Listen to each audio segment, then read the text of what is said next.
बच्चों, कैसे हो आप सब। मेरा नाम है विनय और आपका स्वागत करता हूं अपने YouTube चैनल, जहां आप पढ़ने वाले हैं कंप्लीट फिजिक्स। और फिजिक्स पढ़ने के बाद आप ये नहीं कहोगे कि फिजिक्स कोई टफ सब्जेक्ट है, आप यही कहोगे कि ये फिजिक्स ही तो है, राइट। आपको जैसा पता है हम मैथमेटिकल टूल्स पढ़ रहे हैं और आपको पता है मैथमेटिक्स के अंदर सबसे पहले ट्रिग्नोमेट्री, कोऑर्डिनेट ज्योमेट्री और फिर कैलकुलस, और ऐसे करते हुए हम मैथ को कंप्लीट पढ़ते हैं, राइट। तो हमने जो लास्ट लेक्चर लिया था उसके अंदर हमने ट्रिग्नोमेट्री को कंप्लीट कर लिया था। अब जो हम स्टार्ट करने वाले हैं आज वो है कोऑर्डिनेट ज्योमेट्री। क्या पढ़ने वाले हैं आज? Coordinate geometry.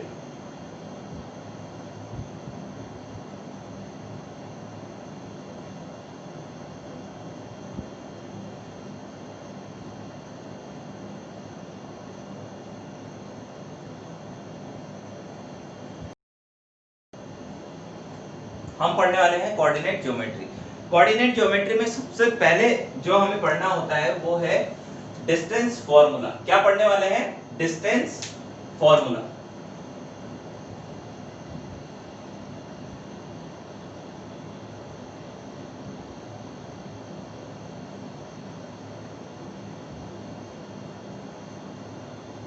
क्यों पढ़ते हैं हम ज्योमेट्री के अंदर डिस्टेंस फॉर्मूला? वो देखिए, सपोज ये एक्स वाई प्लेन है और इसके अंदर मैंने क्या किया, दो पॉइंट्स लिए और आपसे कहा कि इसको नाप कर मुझे बताओ इन दोनों के बीच की डिस्टेंस कितनी है। तो आप क्या करा, आपने एक स्केल उठाया और नाप कर मुझे बता दिया कि ये 5 सेंटीमीटर की डिस्टेंस है, राइट। इन दोनों पॉइंट्स के बीच की 5 सेंटीमीटर की डिस्टेंस है। लेकिन अगर मैं आपको एक्स वाई प्लेन बनाकर और इसके अंदर दो कोऑर्डिनेट्स आपको दे दूं, राइट, दो पॉइंट्स है और दो पॉइंट्स के कोऑर्डिनेट अगर मैं आपको दे दूं कि आपको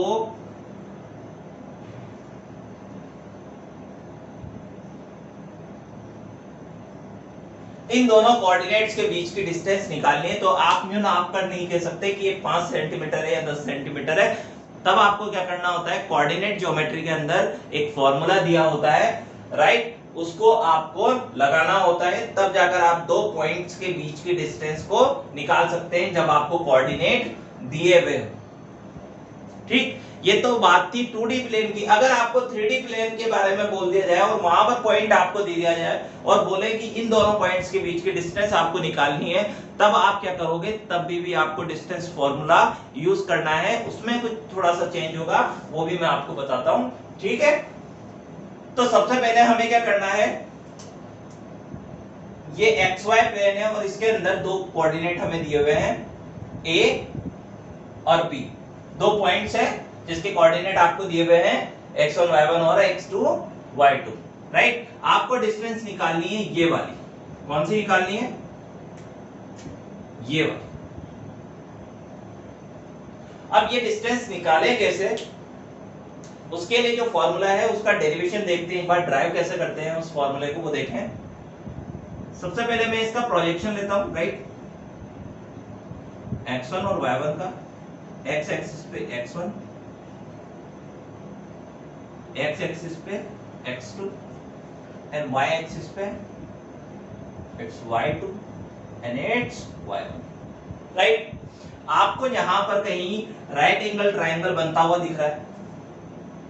अगर राइट एंगल ट्रायंगल जब बनता हुआ दिख रहा है तो आप मुझे ये बताओ, अगर मुझे ये साइड पता हो, ये साइड पता हो, तो क्या तीसरी साइड में निकाल सकता हूं? क्या यूज करूंगा? पाइथागोरस प्रमेय यूज करूंगा, राइट। तो अब ये दोनों कैसे निकाले वो देखते हैं। यहां से यहां तक ये पूरा x2 है, यहां से यहां तक ये x1 है। इतना x1 ने कवर कर लिया तो बचा हुआ कितना? x2 minus x1, right. इसी तरह से ये पूरा y2 है, ये पैरेलल है, आप देख सकते हो कि ये पूरा y2 है और ये y1 है, ठीक। तो ये बचा हुआ कितना हुआ? y2 माइनस y1,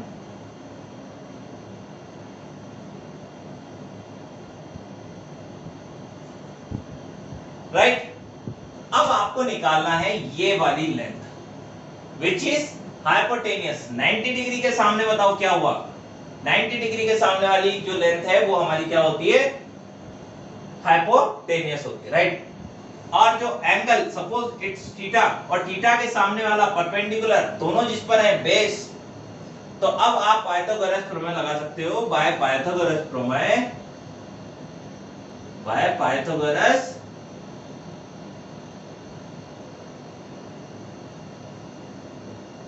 थ्योरम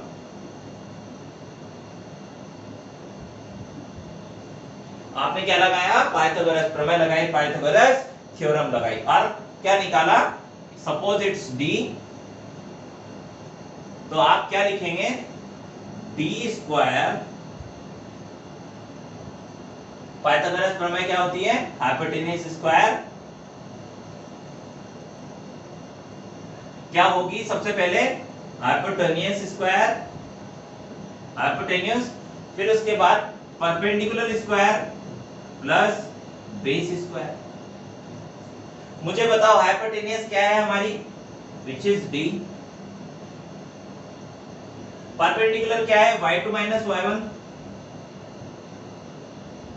का होल स्क्वायर हो गया, प्लस बेस क्या है, x2 माइनस x1 का होल स्क्वायर, राइट। लिख सकता हूं।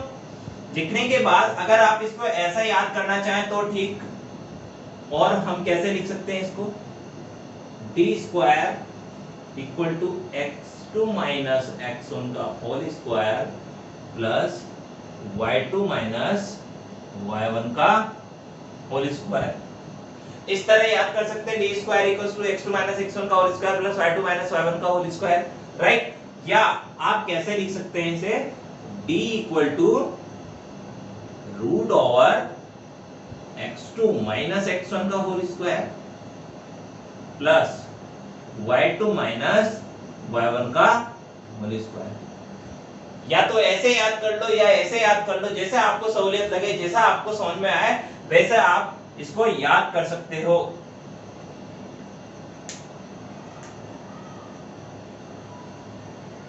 ठीक, जो सबसे सही तरीका जो मुझे लगता है which is D square, square की टर्म में हम लिख सकते हैं और दिमाग में भी ला सकते हैं। पाइथागोरस प्रमेय क्या होती है, डायरेक्टली लगाया और दिमाग में आपके आ जाएगा फॉर्मूला, राइट। या आप ऐसे भी याद कर सकते हो, ठीक है, इट्स डिस्टेंस फॉर्मूला। लेकिन अगर ये तो थी बात 2D की, अगर आपको, ये तो क्या बात थी 2D के लिए, अगर आपको 3 डायमेंशंस के अंदर 2 पॉइंट्स दिए जाते हैं तो उसके कोऑर्डिनेट में z की टर्म भी आएगी, राइट। अगर ये 3D के अंदर है तो x, y और z तीनों टर्म होगी। तो 3D के लिए क्या होता है, इस फॉर्मूले के अंदर बस थोड़ा सा चेंज करते हैं, हम z की टर्म को भी ऐड कर देते हैं। कैसे, d इक्वल टू क्या होगा, x2 माइनस x1 का whole square plus y2 minus y1 का whole square plus z2 minus z1 का होल स्क्वायर। क्या समझे, 3 टर्म्स हो गई। अब यहां पर z2 माइनस z1 को भी हमने ऐड कर दिया, उसका स्क्वायर कर दिया और z की टर्म यहां पर लिख दी, ठीक। अगर आपको 3 डायमेंशंस के अंदर अगर कोई पॉइंट दिया जाता है, उसके कोऑर्डिनेट x y z है, तो आपको ये फॉर्मूला लगाना है, और अगर सिर्फ x y प्लेन के अंदर है तो ये फॉर्मूला लगाना है, ठीक है, राइट। समझ गए। अब इस पर बेस्ड कुछ क्वेश्चंस कर लेते हैं। क्वेश्चन देखते हैं, क्वेश्चन नंबर 1। क्वेश्चन नंबर 1 क्या है, find distance between 2 points. Find distance between 2 points. Point क्या क्या है, 1, 2 एंड b कितना है 7, चलिए 4, 6 लेते हैं, बी क्या है 4,6। आपको क्या करना है, इनके बीच की डिस्टेंस फाइंड आउट करनी। तो कैसे करेंगे वो देखते हैं सॉल्यूशन। ये क्या है हमारा x1, ये क्या है y1, ये क्या है x2 और ये क्या है y2, राइट। तो अब हम क्या करते हैं, फॉर्मूला लिखते हैं। फॉर्मूला देखो क्या है, ये 2d है, x2 माइनस x1 का whole square plus y2 minus y1 का होल स्क्वायर। क्या कहीं z की टर्म है तो मैं वो दूसरा फॉर्मूला यूज करूं, अदरवाइज ये इसी से काम चल जाएगा, राइट। तो t इक्वल टू क्या लिख दूंगा, root over x2 minus x1 4 minus 1 whole square plus y2 minus y1, जल्दी बताओ कितना होगा, 6 माइनस 2 होल स्क्वायर। लिख सकते हैं अंडर रूट इट्स 3 का स्क्वायर प्लस 4 का स्क्वायर विच इज 25। 25 का रूट कितना आया 5।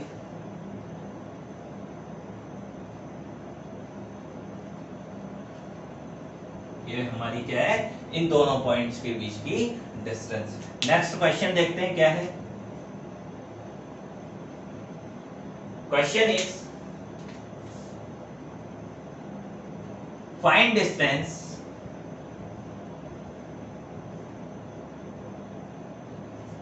Between 2 points. क्या करना है, 2 पॉइंट्स के बीच की हमें डिस्टेंस निकालनी है। और पॉइंट्स आपको क्या दिए हुए हैं, पॉइंट्स आपको दिए हुए हैं a is 1, 2, 3 and b is -2, 2 and -6। ये कोऑर्डिनेट आपको दिए हुए हैं और आपको इन दोनों के बीच की डिस्टेंस फाइंड आउट करनी है। तो कैसे करोगे, सॉल्यूशन देखो। सबसे पहले देखो कि ये क्या है, x, y और z की टर्म है, मतलब कि मुझे फॉर्मूला कौन सा यूज करना है, इसमें z की टर्म भी ऐड करनी है, ठीक है। तो जल्दी से फॉर्मूला लिख देते हैं, which is x2 minus x1 का whole square plus y2 minus y1 का whole square plus z2 minus z1 का होल स्क्वायर। लिख सकते हैं, z की टर्म लिख दूंगा यहाँ पर। तो मुझे 3 कोऑर्डिनेट, अगर मुझे 3D में दिया हुआ है तो ये फॉर्मूला लगा सकते हैं। जल्दी से लिख दो फटाफट। x2 माइनस x1 कितना हुआ, -2 माइनस 1 का होल स्क्वायर प्लस 2 माइनस 2 का होल स्क्वायर प्लस -6 माइनस 3 का whole square.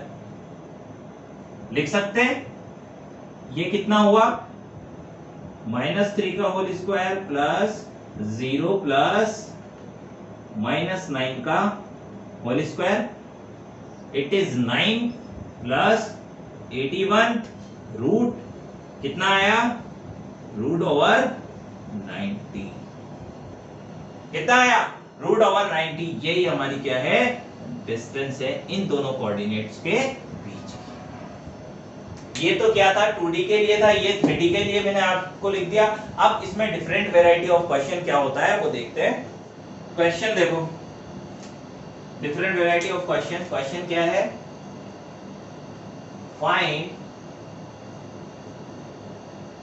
Value of x या a, value of a for which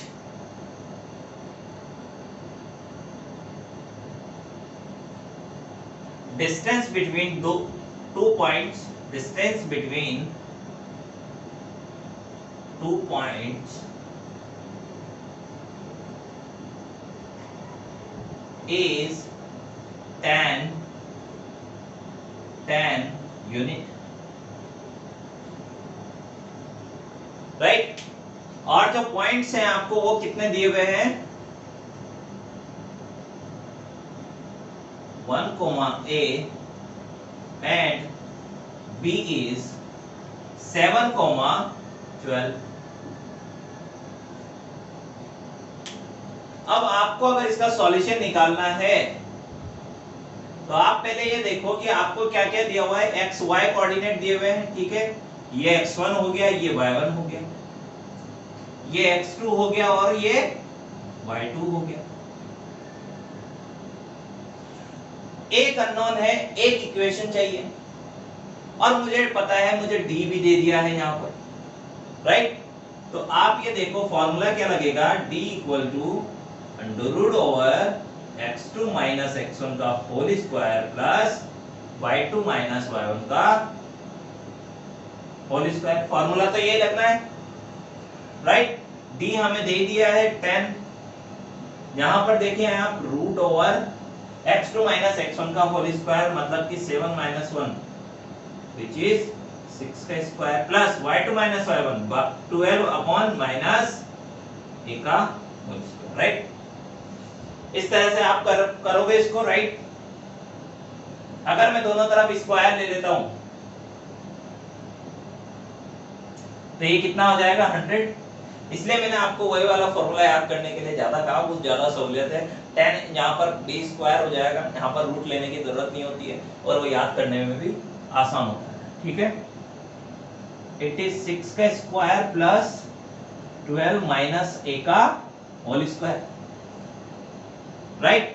100 minus 36, 100 यहीं पर होगा और यहाँ पर हमने माइनस 36 लिख दिया है, इक्वल टू 12 माइनस a का whole square as it is रहेगा। ये कितना हो गया 64, 12 माइनस a होल स्क्वायर। यहां पर आप दो तरीके से सॉल्व कर सकते हो, या तो इसको क्या करें a की पावर 2 हो जाएगी, मतलब a स्क्वायर हो जाएगा, मतलब a की दो वैल्यूज आएगी। या तो आप डायरेक्टली इसको क्या कर सकते हैं, यहां पर रूट लेंगे, रूट लेते ही ये कितना होगा प्लस माइनस 8 हो जाएगा और ये कितना हो जाएगा 12 माइनस a। अब हम यहां पर इसको दो तरीके से सॉल्व करते हैं, एक बार प्लस साइन लेते हैं और दूसरी बार माइनस साइन, ठीक। तो कैसे करना है वो देखो, 12 minus a equal to plus 8, 12 minus a equal to 8, इसका माइनस, ठीक। तो 12 माइनस 8 इक्वल टू a ऐसा लिख सकता हूं और a इक्वल टू कितना आया 4, ठीक है। अगर मैं यहां पर सॉल्व करता हूं तो it will be a equal to 12 plus 8 which is 20, ठीक है। इस तरह से आप क्या कर सकते हैं, डिस्टेंस फार्मूला लगा सकते हैं। वेरिएशन क्या हुआ, आपको कोऑर्डिनेट में से ये अननोन कर दिया और आपसे पूछ लिया कि आपको डिस्टेंस निकालनी है या फिर आपको a निकालना है, a की वैल्यू निकालनी है, ठीक। इस तरह से क्या है, डिस्टेंस फार्मूला है, ये आपको कंप्लीट याद होना चाहिए। इसका फार्मूला आपको मुंह ज़बानी याद होना चाहिए, ठीक है। अब जो नेक्स्ट है वो है slope of line. Slope of line,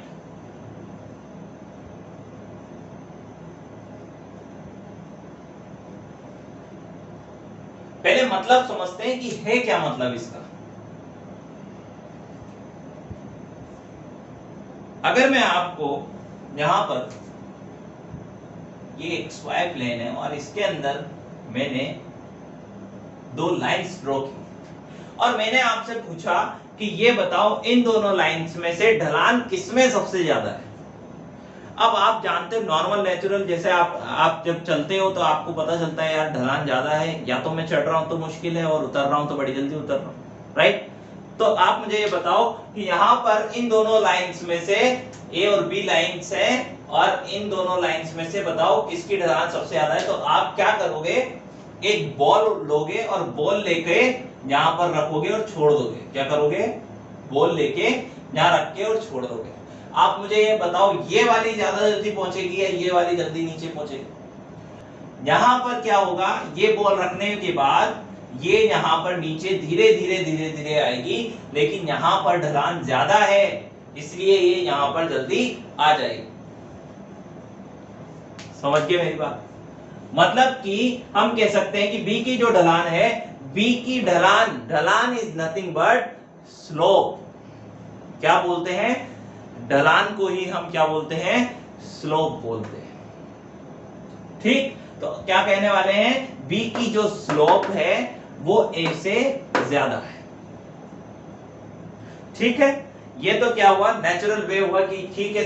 concept क्या है? कंसेप्ट ये है कि ढलान किसकी ज्यादा है उसी की स्लोप ज्यादा होगी। ठीक है, तो इसको मैथमेटिकल रिप्रेजेंटेशन कैसे करना होता है वो समझे। मैथमेटिक्स के अंदर किस तरह से हम इसको बताते हैं कि ये स्लोप है। अब मैथमेटिकल रिप्रेजेंटेशन अगर आपको करना है तो मतलब आपको एक नंबर चाहिए होगा जो आपको ये बता देगा कि इसका स्लोप ज्यादा है या इसका स्लोप ज्यादा है। ठीक, तो वो कैसे निकालते हैं वो मैं आपको बताता हूं। क्या आपको इतना समझ में आया कि स्लोप होता क्या है? ठीक, अब मैथमेटिकल रिप्रेजेंटेशन अगर मुझे एक्सप्रेस करना है मैथमेटिक्स के अंदर तो कैसे करते हैं वो देखें। दो तरीके से एक्सप्रेस किया जाएगा। स्लोप दो तरीके से निकाली जाती है मैथ के अंदर। कैसे? ये एक्स वाई प्लेन है और इसके अंदर ये एक लाइन है। इसका अगर आपको स्लोप आपसे पूछा जाए तो पॉजिटिव एक्स एक्सिस की तरफ से एंटी क्लॉकवाइज डायरेक्शन में अगर आपको एंगल दिया हुआ है तो आप क्या करोगे? इस एंगल का tan लोगे। क्या? tan, वही आपको क्या देगा? स्लोप देगा। स्लोप को किससे डिनोट करते हैं? स्लोप को m से डिनोट करते हैं और इसका tan ही हमारा क्या होगा? स्लोप होगा। अगर मुझे पॉजिटिव एक्स एक्सिस के साथ मुझे ये एंगल दे दिया जाए तो मैं इसको निकालने में टाइम नहीं लगाऊंगा। इट विल बी tan और वो एक उस एंगल का tan निकालूंगा और मेरा स्लोप निकल जाएगा। ठीक, ये मुझे पता चल जाएगा कि ये पॉजिटिव एक्स एक्सिस से कितनी उठी हुई है। दूसरा तरीका देखिए। दूसरे तरीके को पढ़ने के लिए आपको क्या करना होगा? ट्रिग्नोमेट्री की तरफ जाना होगा। कैसे देखते हैं? ये एक्स वाई प्लेन है। इस एक्स वाई प्लेन में दो पॉइंट्स हैं। इन दोनों पॉइंट्स को मिलाने पर क्या बनता है? एक लाइन बनती है। राइट, इसको मैं आगे बढ़ा देता हूं और इसको, अगर ये कोऑर्डिनेट आपको दिए हुए हैं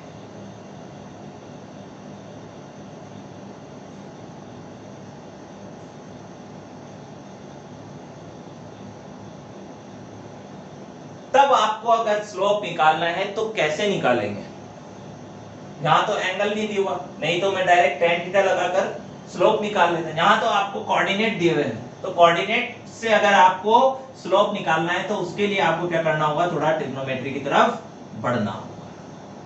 राइट, अगर मैं इन दोनों पॉइंट्स का प्रोजेक्शन निकालता हूं तो ये क्या है? ये y एक्सिस पर ये y1 और ये y2। राइट, इसी तरह मैं प्रोजेक्शन लेता हूं इसका इन पॉइंट का। ये होगा हमारा x1 और ये क्या होगा? x।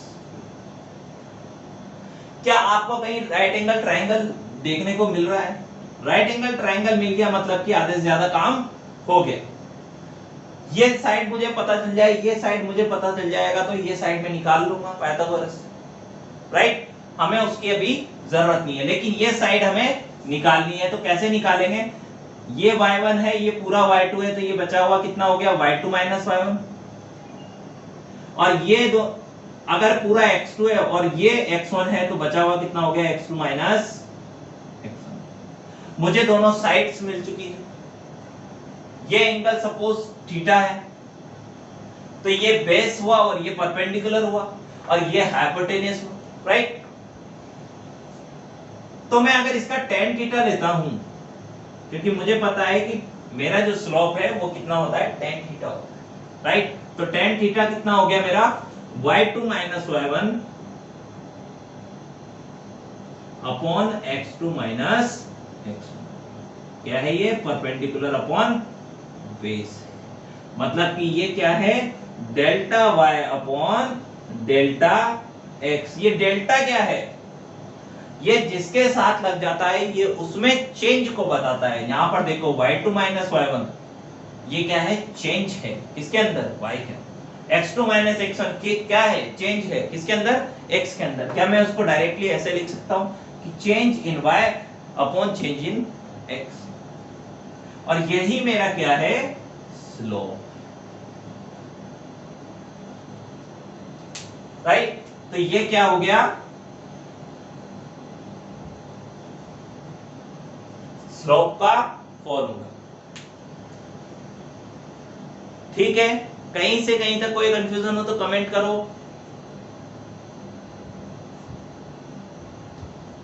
जब आपको एंगल दिया हुआ है तो ये, और कोऑर्डिनेट दिए हुए हैं तो ये। अब थोड़ा अच्छे से समझते हैं चेंज का मतलब क्या होगा। x में अगर यूनिट चेंज होता है तो y के अंदर कितना चेंज हुआ है ये वो हमें प्रेजेंट कर रहा है, रिप्रेजेंट कर रहा है। राइट? मैं क्या करता हूं, अब यहां पर 3 ग्राफ बनाता हूं, और 3 ग्राफ बनाने के बाद आप देखना कि किस लाइन में x चेंज होने पर y कितना चेंज हो रहा है।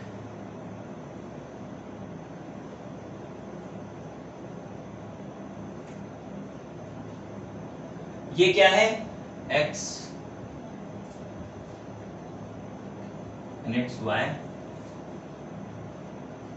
सबसे पहली लाइन है जो इस तरह से पास होगी, दूसरी इस तरह से, और तीसरी इस तरह से पास होगी। राइट? आप मुझे बताओ दो पैरेलल लाइंस के बीच में जो एंगल होता है वो कितना होता है? वो होता है 0। ठीक? क्या ये इंटरसेप्ट कर रही है? y एक्सिस पे कहीं ना कहीं इंटरसेप्ट कर रही है। अगर ये 2 है तो मैं डायरेक्टली लिख सकता हूं। ठीक है? अगर मुझे अब इसमें चेंज देखना है, हमें क्या करना है? अगर मुझे इसमें x और y में क्या किस तरह से चेंज इंटर रिलेट कर रहा है वो अगर मुझे देखना है तो वो देखो कैसे देखते हैं।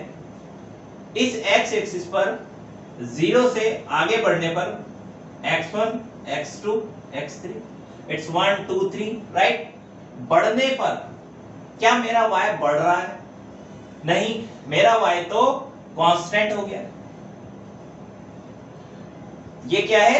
y कांस्टेंट है।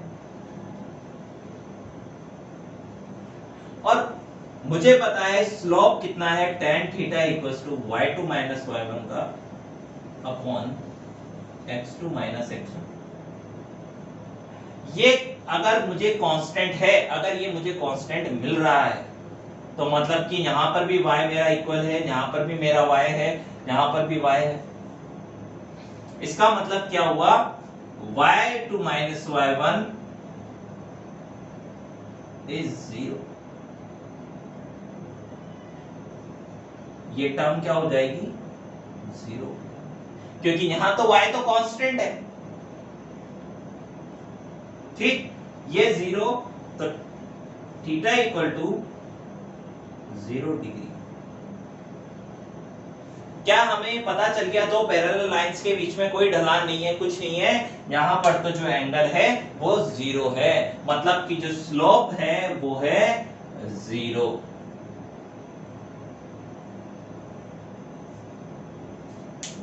अब आ जाओ आप सेकेंड ग्राफ पर और उसको समझते हैं। सेकेंड ग्राफ क्या है? यहां से जैसे जैसे मैं x पर आगे बढ़ता हूं तो क्या मेरा y यहां पर घट रहा है? ये देखो, तो बताओ स्लोप कितना हुआ? इस लाइन का स्लोप होगा y2 क्या है? y2 कम है y1 से। तो मतलब कि ये जो हमें मिलेगा वो मिलेगा नेगेटिव मिलेगा। जो इसका tan थीटा है वो कितना होगा? नेगेटिव होगा। जो इसकी स्लोप है वो नेगेटिव होगी। क्या ये ऑब्ट्यूज एंगल है?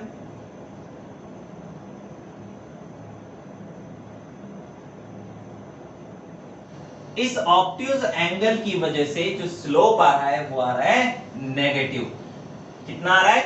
नेगेटिव। थर्ड ग्राफ देखते हैं।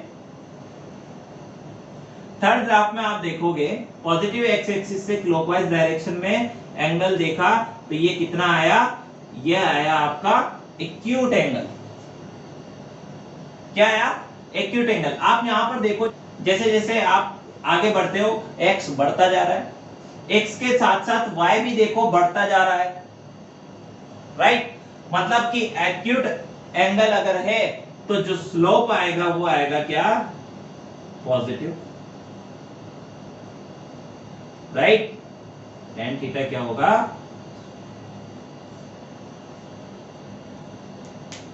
क्या आपको ये बात समझ में आई? यहां पर हमारा y कांस्टेंट था, यहां पर y डिक्रीज हो रहा था, इसलिए ये स्लोप क्या आया? नेगेटिव आया। और हमने देखा तो ये क्या है? ऑब्ट्यूज एंगल है। अब जब हमने थर्ड ग्राफ देखा तो उसके अंदर क्या था? स्लोप हमारा पॉजिटिव आया और जो tan थीटा है वो पॉजिटिव है। और ये जो एंगल है ये हमारा क्या है? एक्यूट एंगल है। ठीक? तो मतलब एक्यूट एंगल पर स्लोप हमारा पॉजिटिव होगा। नोट करो और नोट लगाकर लिखते हैं कुछ इंपॉर्टेंट बातें।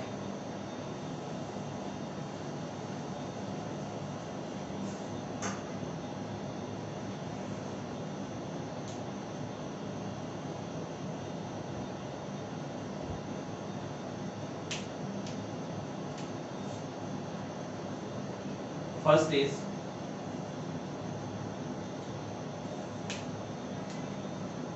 if line makes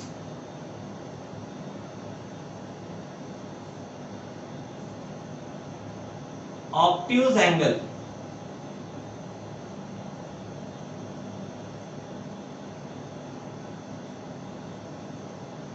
तो स्लोप क्या होगा? देन स्लोप इज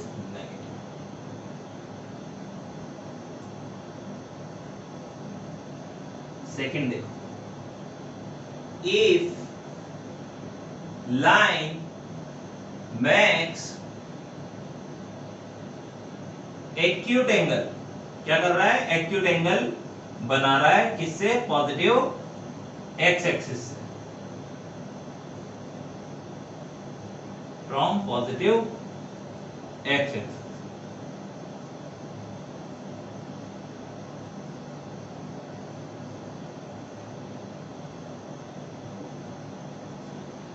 तब क्या हो रहा है? Then slope will be positive.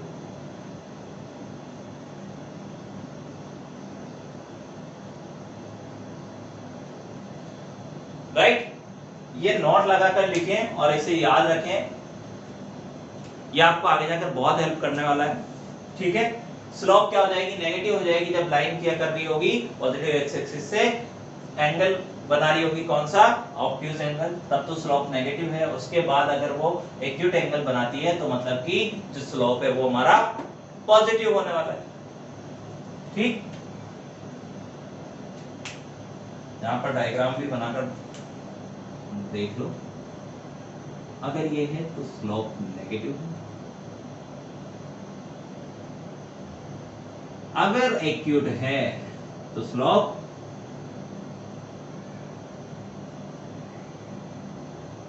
Positive. ठीक है? याद करें, आगे बढ़ते हैं।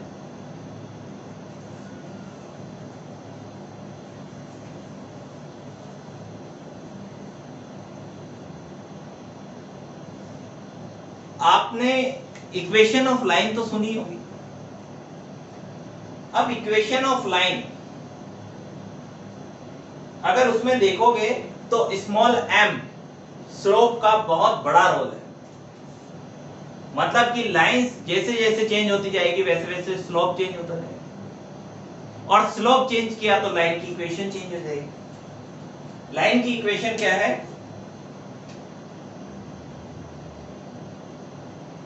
Equation of line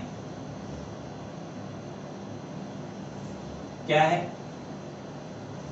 y equals to mx plus, जहां पर m क्या है? m हमारा स्लोप और c क्या है? c हमारा इंटरसेप्ट ऑन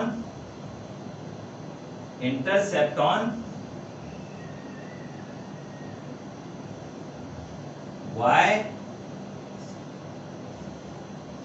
क्या है? c intercept on y axis पे कहां काट रहा है? पॉजिटिव डायरेक्शन में काट रहा है या नेगेटिव डायरेक्शन में काट रहा है, वो आपको देखना है। और वही हमारा क्या है? y mx plus c का फॉर्मेशन कंप्लीट करता है, राइट? अगर मैं यहां पर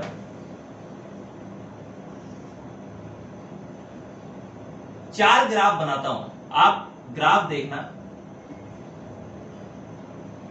फर्स्ट ये y है, ये x, ठीक। इसके बाद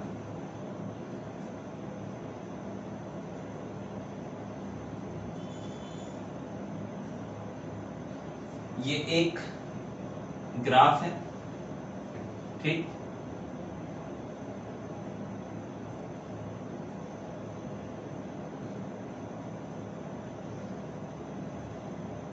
ये x y,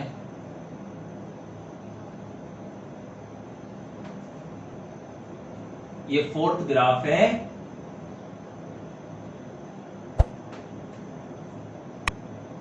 अगर मैं आपसे कहूं कि m और c, इन लाइंस के लिए m और c पॉजिटिव होगा या नेगेटिव होगा, तो वो आपको यहां पर लिखना है। कैसे लिखोगे? सबसे पहले देखो, इंटरसेप्ट ऑन y एक्सिस कितना है? पॉजिटिव है, तो c कितना हो गया? पॉजिटिव।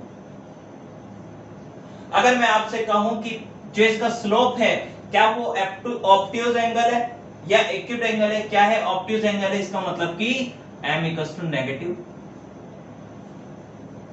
राइट? ये देखो, पॉजिटिव एक्स एक्सिस से कितना है? Obtuse angle. क्या ये एक्यूट एंगल है? तो m इसका कितना होगा? m होगा इसका पॉजिटिव। क्या ये intercept on y axis, positive y axis पर काट रहा है? इसका मतलब c कितना होगा हमारा? पॉजिटिव। इसी तरह इस ग्राफ के लिए लिखें, आपको स्लोप देखना है। स्लोप कैसे देखोगे? पॉजिटिव एक्स एक्सिस से एंटी क्लॉकवाइज डायरेक्शन में। देखो, ये एक्यूट एंगल है, मतलब कि m क्या होने वाला है? पॉजिटिव होने वाला है। c बताओ, c intercept on y axis negative पर है, माइनस y एक्सिस पर है, मतलब कि जो c होगा वो हमारा नेगेटिव होगा। इसमें बताओ, इसमें क्या है? Intercept on y axis which is positive direction, मतलब कि c हमारा पॉजिटिव है। और m के बारे में क्या कहोगे? m देखोगे पॉजिटिव एक्स एक्सिस है। ओके, ये तो ऑब्ट्यूज एंगल है। ऑब्ट्यूज एंगल मतलब कि नेगेटिव स्लोप, ठीक। इस तरह से आप क्या कर सकते हैं? फाइंड आउट कर सकते हैं कि m और c क्या किस नेचर का होगा, पॉजिटिव होगा या नेगेटिव होगा, ठीक है। डिफरेंट डिफरेंट क्वाड्रेंट्स के लिए डिफरेंट डिफरेंट m और c चेंज होते हैं, और चेंज होने की वजह से जो इक्वेशन है, इक्वेशन ऑफ लाइन, वो क्या हो जाती है? चेंज हो जाती है, ठीक है। एक ग्राफ और देखते हैं, यहीं पर देख लेते हैं, ठीक।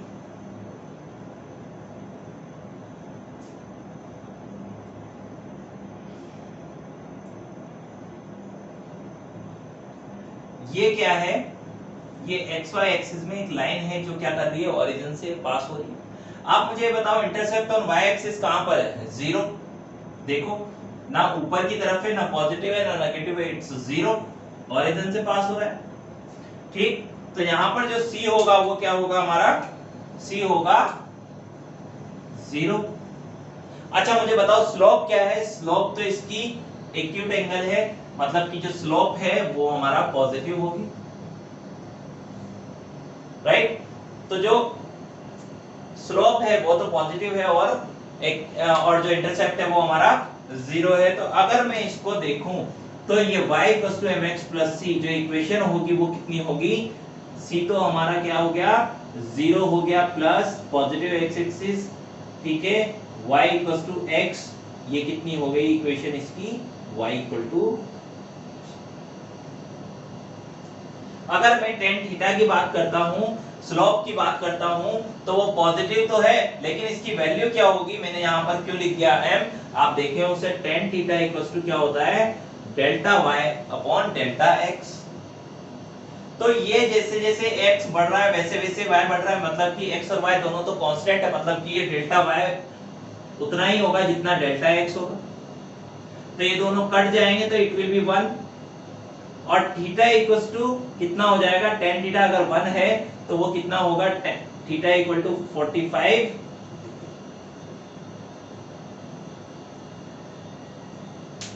राइट, tan थीटा 1 हो गया, मैंने यहां पर m इक्वल टू 1 लिख दिया, और हमें जो इक्वेशन मिली वो कितनी मिली, y इक्वल टू x। ठीक है, ये सब क्या है, ये लाइन के बारे में था कि स्लोप पर किस तरह से डिपेंड करता है इक्वेशन। ठीक है, अब हम नेक्स्ट कुछ क्वेश्चंस करते हैं, क्वेश्चंस करने पर ज्यादा क्लैरिटी होगी।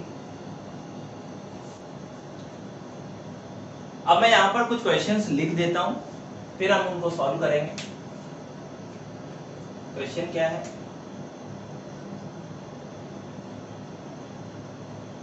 क्वेश्चन है ये एक्स वाई एक्सिस पर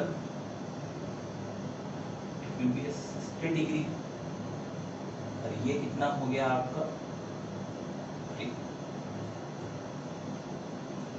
क्वेश्चन नंबर 1 हो गया। क्वेश्चन नंबर 2 देखिए,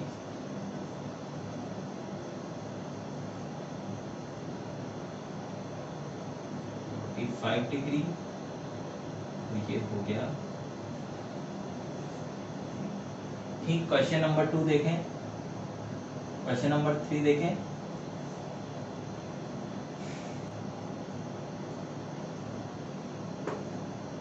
ये आपको दिया हुआ है a, it's 2, और ये आपका हो गया 30। अब आपसे क्या बोला है, equation of line found out करना है, इक्वेशन ऑफ लाइन क्या निकालना है, इक्वेशन ऑफ लाइन निकालना है, इक्वेशन ऑफ लाइन निकालना है, और equation of line find out, it's x axis, y axis, x axis, y axis, x। इन तीनों क्वेश्चंस को हमें करना है। सॉल्यूशन देखिए किस तरह से करेंगे हम इन्हें, खुद से करके भी देखा करें, वीडियो को पॉज करके खुद से ट्राई करें।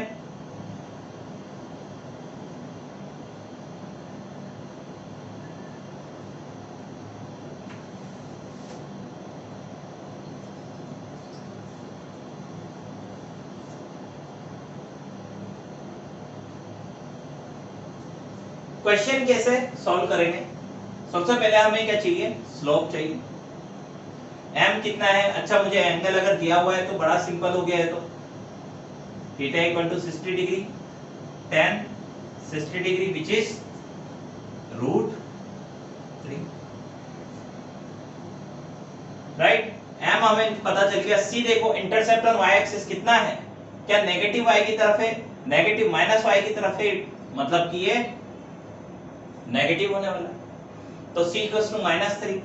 हम जानते हैं इक्वेशन क्या है, y equals to mx plus c, m कितना है √3 और c कितना है -3, तो y इक्वल्स टू क्या आया, √3x -3, राइट। दूसरा देखें, इक्वेशन क्या है, सॉल्यूशन कैसे करना है वो देखो, इक्वेशन कैसे बनेगी वो देखते हैं। m कितना है, अच्छा 45 आपको दिया हुआ है, मतलब कि थीटा आपको 45 मिल चुका है, tan 45 कितना हो गया, 1 हो गया। अच्छा ये बताओ, ये इंटरसेप्ट ऑन y एक्सिस कहां पर है, +4, राइट, कितना हो गया +4। अगर मैं y mx c में रखता हूं तो क्या होगा, y equals to mx plus c 1 into x plus 4 positive y axis पे है, ठीक है। तो मेरी इक्वेशन क्या आई, y equals to x plus 4। Third का सॉल्यूशन देखें कैसे होगा, खुद से करके ट्राई करके देखें, ठीक। नहीं आता है तो वीडियो को प्ले करके देख सकते हैं, ठीक है। मुझे सबसे पहले a निकालना होगा, इट्स वेरिएबल। तो a निकालने के लिए मैं क्या कर सकता हूं, इस एंगल के सामने वाला परपेंडिकुलर, और ये अगर मुझे निकालना तो इट्स बेस, क्योंकि ये 90 डिग्री हो गया, राइट। तो आप क्या कर सकते हैं, tan थीटा अगर निकालना है आपको तो p बाय b से हम क्या निकाल सकते हैं, tan थीटा p परपेंडिकुलर हो गया हमारा a, और बेस कितना हो गया 2। ये एंगल है 30 डिग्री, तो पॉजिटिव एक्सिस से, तो ये यहां पर जो एंगल बना वो कितना बना, 30 डिग्री,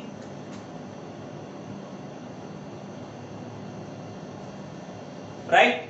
तो ये 30 डिग्री अगर मुझे मिल गया यहाँ पर पॉजिटिव एक्स एक्सिस से, अगर मैं एंटी क्लॉकवाइज डायरेक्शन में जाता हूं तो वहां पर मेरे को क्या पता चला, ये एक्यूट एंगल है जो कि 30 डिग्री, मतलब m मेरा पॉजिटिव होने वाला है। इसका मतलब जो थीटा है वो हमें मिल चुका है 30 डिग्री। अब आप यहां पर आप पुट करके देख लो, tan 30 degree equals to a upon 2। tan 30 कितना होता है, 1 upon root 3, which is,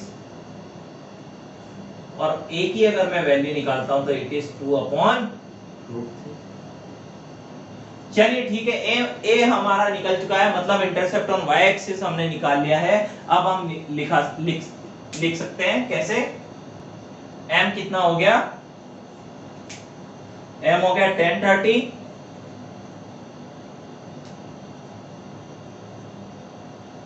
m है tan 30 which is 1 upon root 3। c देखो, c कितना है, intercept on y axis negative पर है, माइनस का 2 अपॉन रूट 3। हमें m मिल गया, c मिल गया, तो अगर मैं इक्वेशन लिखना चाहूं तो लिख सकता हूं डायरेक्टली। इक्वेशन क्या हुई, y इक्वल टू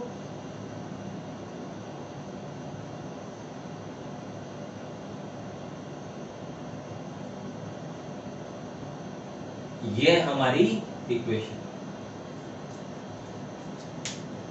ठीक है। इस लाइन की इक्वेशन क्या होगी, ये होगी, ठीक है। आई होप आपको सब कुछ क्लियर हुआ होगा। ये क्वेश्चन हमने इसलिए करें ताकि आपको थोड़ा कंसेप्ट क्लियर हो, राइट। तो आज बस इतना ही करते हैं।